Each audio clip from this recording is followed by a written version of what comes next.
কোন গোপনে মন ভেসেছে ধারাবাহিকে দেখেছিলাম মন্দারের খোঁজ পেয়েছে অনিকেত, শ্যামলী, রোহিণী। ওরা চলে গেছে সুলতানপুরে, সেখানে খোঁজ করছে, কিন্তু কিছু লোক ওদের ওপর নজর রাখছে। কেন ওরা মন্দার চৌধুরী খোঁজ করছে বুঝতে পারছে না। রাতের বেলা ওরা বাঞ্জারা সেজে নাচ করেছিল একটা ধাবায়, সেখানে মন্দারের আসার কথা ছিল। তারপর নানা ঘটনা ঘটে গেছে ওদের জীবনের মধ্যে দিয়ে, আটকে রেখেছিল ওদেরকে। শেষ পর্যন্ত ছেড়ে দিয়েছে মন্দার এসেও। রোহিণী এতদিন পর মন্দারকে দেখে জড়িয়ে ধরেছিল, কিন্তু ও যে মন্দার নয় বারবার বোঝাতে চেয়েছে। ওর নাম রঘু। দীর্ঘ 10 বছর ধরে ও কাজ করছে একজন ক্রিমিনালের সাথে। সে কথা জানতে পেরেছে ওখানকারই এক গ্যারেজে কাজ করা বৃদ্ধ লোকের মারফত। বিনিময়ে টাকা দিতে হয়েছে। শেষ পর্যন্ত দেখেছি মন্দারকে ওরা ধরে এনেছিল নিজের বাড়িতে, আটকে রেখেছিল। কিন্তু এ মন্দারের মতো দেখতে হলেও মন্দার নয়, এর নাম রঘু। কিছুতেই ও স্বীকার করছে না যে ও মন্দার। কী করবে এরা বুঝতে পারছে না। রোহিণী বোঝানোর চেষ্টা করছে যে আমি তোকে কত ভালোবাসতাম, তুই সব ভুলে গেলি, কী করে ভুলে গেলি? কিন্তু রঘু কিছুই ভোলেনি।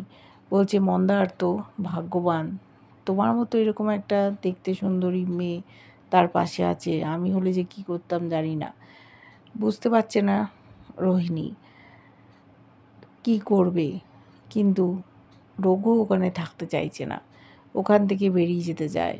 ওকে হাত পা বেঁধে আটকে রেখেছে জোড়াবাড়িতে, কী করে বেরোবে বুঝতে পারছে না। শেষে ঘোল খেতে চেয়েছে। বলছে মন্দার তো তাই খেতে চাইতো, সাথে লেবু চাইলো। বলল যে মন্দার তুই সব ভুলে গেছিস, আস্তে আস্তে তো সব মনে পড়ে যাবে। কিন্তু ওকে একটুখানি সময় আটকে রাখার জন্যই লেবু চেয়েছে। তারপর ভাবছে আমাকে যে করে হোক এই ফাঁকে বেরিয়ে যেতে হবে। দরজা খুলেই গেছে, দড়িটা নিজের মুখ দিয়ে খোলার চেষ্টা করছে। সেই সময় ঢুকে এসছে মামনি। মামনি এসে বলছে যে আচ্ছা তুমি সত্যি করে বলো তো তুমি কে? তুমি কি মন্দার চৌধুরী? বলেছে না আমি রঘু। তখন বলল দেখো তোমাকে আমি ছেড়ে দিতে পারি। অপরাজিতা মল্লিক বলছে কিন্তু তুমি এই বাড়ির কোনো সদস্যের ক্ষতি করবে না, সে কথা বলো।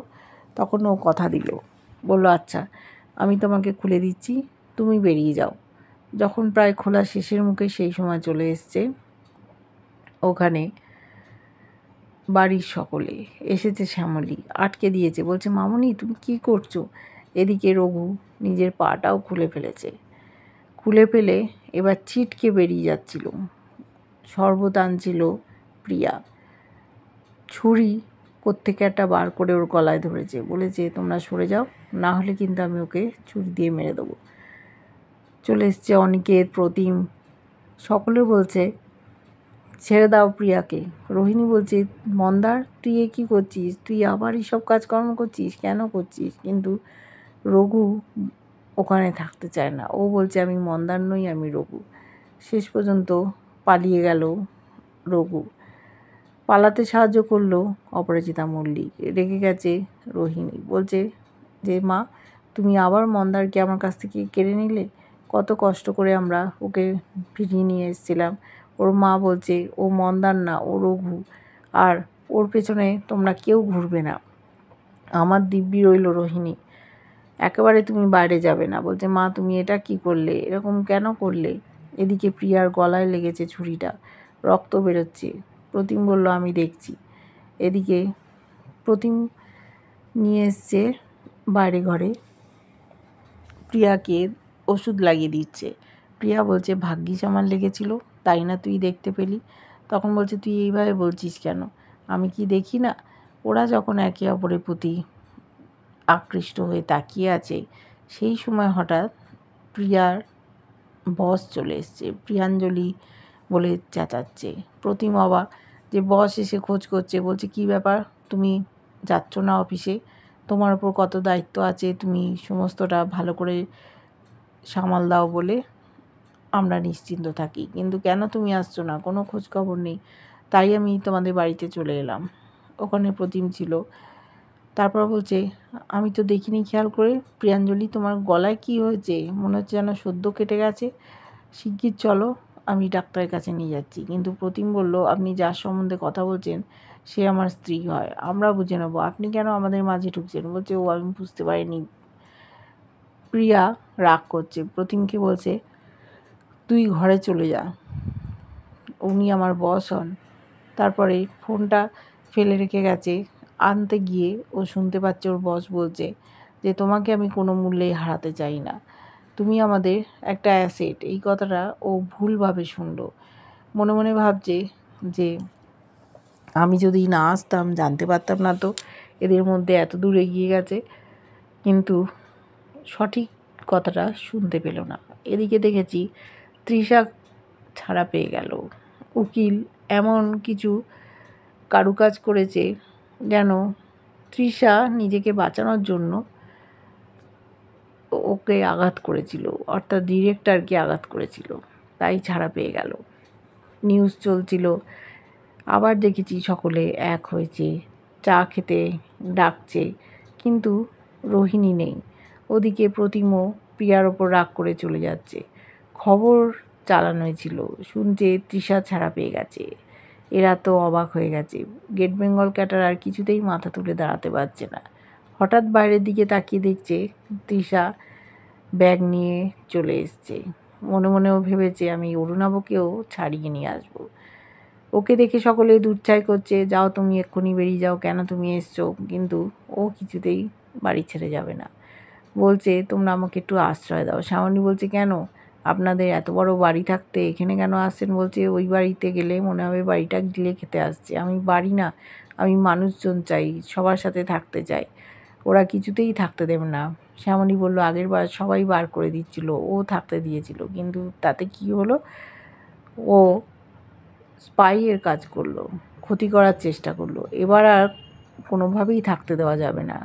তখন তৃষা বলল যে, আমি তো একা আসিনি, ওরা এদিক ওদিক তাকাচ্ছে, কে এসছে? বলছে, কে এসছে? তখন বলল যে, আমি সন্তান সম্ভবা, আমার সন্তান হবে, এই পরিবারের বংশধর আসবে, তোমরা তাকে তাড়িয়ে দেবে?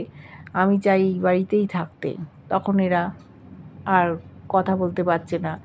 ঠাম্মি বলছে, এই পরিবারের প্রথম সন্তান আসতে চলেছে, দেখো তোমরা কি করবে। শ্যামলীও কিছু বলতে পারছে না। তৃষা যেন একটা মোক্ষম চাল দিল, কিন্তু তাও বিশ্বাস করতে পারছে না। বাড়ির অনেকে পরিষ্কার বলে দিল, তোমাকে কোনো বিশ্বাস নেই, তুমি আদৌ সত্যি কথা বলছো? তৃষা বলল, আমি কি করে মিথ্যে কথা বলবো? এদিকে অরুণাবকেও ছাড়িয়ে আনবে। সকলে বলছে, দেখো আমরা জানি ঘটনাটা কি ঘটেছিল, তুমি ইচ্ছে করে ডিরেক্টরকে মেরেছিলে, তোমার উকিল ছাড়িয়ে নিয়ে এসছে। কিন্তু তৃষা বলছে, বিশ্বাস করো আমাকে, আমি মারিনি, আমি বিপদে পড়ে মেরেছিলাম। কিন্তু পরিবারের লোকজন কেউ একথা বিশ্বাস করলো না। এবার এমন একটা মোক্ষম চাল দিল যে এরা আর কথা বলার ভাষা হারিয়ে ফেলল। সন্তান সম্ভবা একজন মাকে বাড়ি থেকে বের করে দেবে, যার স্বামী কিনা জেল হাজতে আছে। প্রতিম জানতে চাইল যে, দাদাভাই কি জানে? তখন তৃষা বলল, না, তোমার দাদা জানে না, আমি প্রথম তোমাদেরকেই বললাম। এবার ওর দাদাও জেল খাটছে। ওকে ছাড়া মানে আবার দুজনে মিলে প্ল্যান করবে, ক্ষতি করার চেষ্টা করবে জোড়াবাড়ি। তৃষা তো প্ল্যান করেই ঢুকেছে যে শ্যামলীর এবার দিন গোনা শুরু, শ্যামলীকে কিছুতেই ছেড়ে দেবে না। কি করবে ওরা শ্যামলীর সাথে? এদিকে মন্দার পালিয়ে গেল। রোহিণীর খুব মন খারাপ। শ্যামলী বলেছে যে, দরকার হলে আমরা আবার সুলতানপুরে যাব, খোঁজ খবর নেব। ওরা ভাবছে যে হয়তো মন্দার ভুলে গেছে ওর জীবনের কথাবার্তাগুলো, ওর আর কিছু মনে নেই, ও মনে করছে ও রঘু। হঠাৎ করে কি এমন ঘটনা ঘটলো যে মন্দার নিজের পরিচয় জানলেও না জানার ভান করছে, এদেরকে যেন চেনেই না। এরা বলেছিল, মন্দার আমাদের নিজেদের লোক, সে কারোর ক্ষতি করতে পারে না। কিন্তু এই মন্দার তো সে মন্দার না। কি হলো তাহলে ওর? এই কি সত্যি মন্দার, নাকি রঘু নামে একই চেহারার অন্য কোনো মানুষ। দেখতে থাকবো ধারাবাহিকটা, কেমন লাগছে জানিও। ভালো লাগলে লাইক কমেন্ট সাবস্ক্রাইব করে যারা ফেসবুক পেজ থেকে দেখছো ফলো করে সাথে থেকো।